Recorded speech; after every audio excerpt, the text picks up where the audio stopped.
I fucking love that because honestly, I hate wearing a freaking packer because Me I feel like too. I'm wearing another man's dick in my pants. And to Whoa. me, let's be real, like it's like I'm confident with what the hell I have, Mhm. my little chub rub that I've grown through tea. Yeah.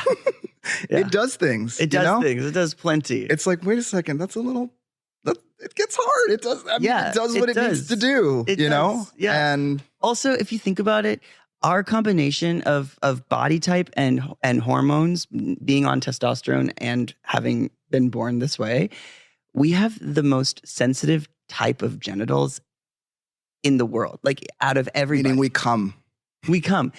We have like more sensitive than a dick and more sensitive than a pussy that's not on testosterone. Think about it.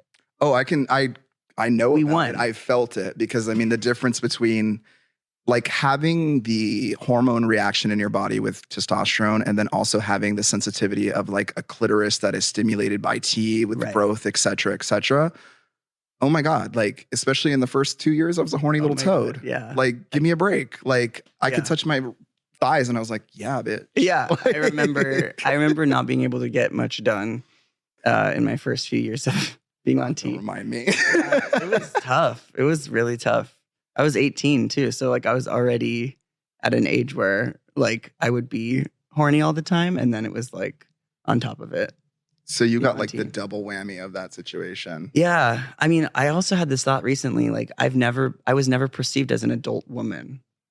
I was always like, I went from teen girl, being perceived as a teen girl, to then being perceived as like a teen boy. Yeah. And then whatever this is, man. Yeah. And I think that's really fascinating because like my trajectory is a lot different than a lot of other trans masks that I know. Yeah. Yeah. Honestly. And I can relate to that because I mean, similar journey. Yeah. I fucking came out of the womb ready to go to be trans. Yeah. And I can tell you, like, I have never experienced what it's like to be an adult as a female. And Jesus, just you saying that right now is like, whoa, wait a second. It's trippy.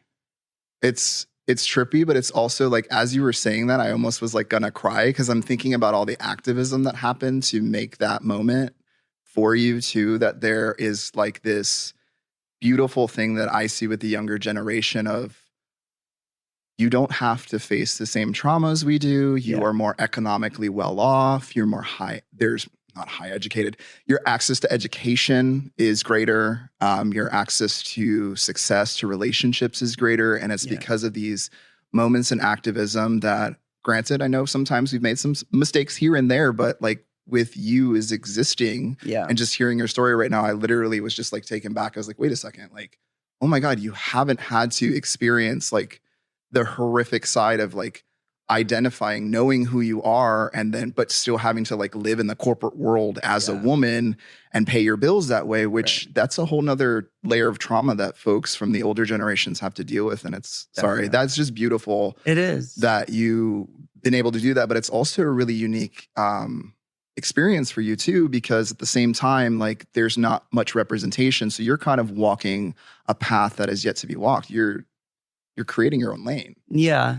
I would say, I don't know. I mean, I haven't met a lot of folks who've had that story. Yeah. But I know that there will be more and more, you know, because there are kids coming out younger and younger, and like 18 now is not that young compared to, you know, the 5 or 6 year olds coming out and having supportive parents and, you know, being able to transition before it gets bad, before it gets so bad. And for me, like I've heard those stories and been like, I've gone through, you know, waves of emotions hearing those stories of like being jealous immediately and then feeling like, God, like I wish if only I had that story, and then being like, holy shit, like that's like that happening is just evidence that like we are making a difference by existing. Yeah. And like the folks who came before us probably feel the same way about me, you know, and like it's just, I don't know. Like you said, we don't have to go through the same traumas. That's not like that's not the point of all of this. No, I mean, my biggest thing is once I learned, and this is not necessarily like the LGBT or the trans community, but it's the LGBT community as a whole.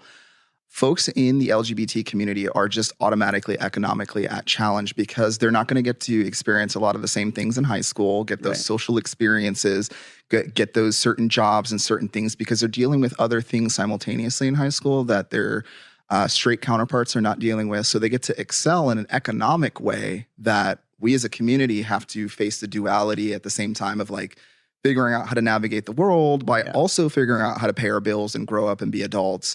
And there's a certain advantage there that kind of happens to folks that don't experience that because then they get to kind of use their energy on enriching themselves and learning how to do their taxes or buy a house and things when we're worried about like, oh my God, am I going to be homeless because my mom hates me or something like that. Right. The duality in that is the big reason why I've always been in activism because I'm trying to lessen especially the economic effects because economically we as a community, it's our biggest challenge. Like money, finances, it really solves a lot of problems, unfortunately, as much as they say money doesn't make you happy. But at a certain threshold, it solves a lot of problems when it comes to access to healthcare, to, just food. Being fed makes me happy.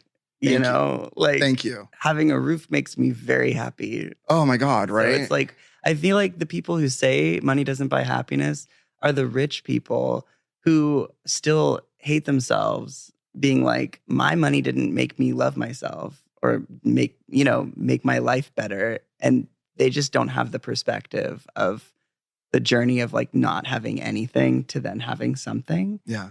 And I think like it's really hard to understand why we would think that money buys happiness when you haven't had the same like context, I guess. Yeah.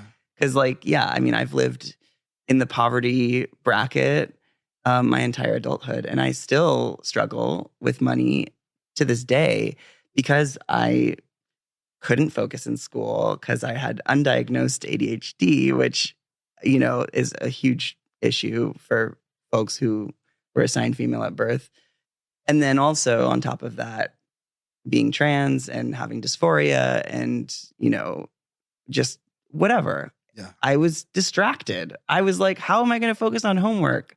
Like, I want to not be here, You're not going to learn the quadratic formula while you're sitting here like learning, like dealing with the inner turmoil of a lot of different things that most kids are not facing at that age. And like for some, I've talked to some trans folks who are like, oh, I took all my dysphoria and buried it with doing my homework and being an extremely amazing student. Nice. I can't do that.